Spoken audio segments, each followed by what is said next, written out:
बच्चियां दी मां की कहती है, हाँ तुहाडे अब्बे ने कीता की है तुहाडे वास्ते, ये तो मेरा ही सबर है कि इन्ने साल हो गए तुहानू लैके मैं तेरे अब्बे नाल गुजारा करना ही।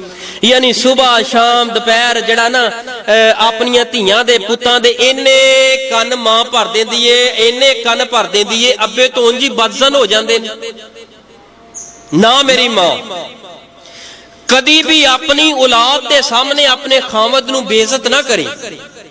अपनी औलाद के सामने अगर कोई मसला होवे ते पर्दा पा जाई। अपनियां धीआं ते पुत्तां दे सामने कदी खामद नू उच्चा ना बोली। अगर कोई तुहाडा झगड़ा है, लड़ाई है, तुहाडा इख्तिलाफ है, अलहदा बह के ओनू अलहदा बह के ओदा हल सोचो, ओदा हल करो, ओदे बारे कोई गौरो फिक्र करो। ये नहीं कि औलाद भी सामने बैठी है, धीआं पुत्ता भी बैठी है, पुत्त भी बैठे ने, मां आई है, हाँ आ गया सवेर तो गया शाम तक, तेरा घर दिल नहीं लगता। यानी इंज जिवें बंदा अपने नौकर नू इस तरह नहीं बुलांदा जिवें बीवी अपने खामद नू अपने बच्चियां दे सामने बुला रही है। ओही औलाद उस बाप दी किवें इज्जत करनी करेगी, एहतराम करेगी जेड़ी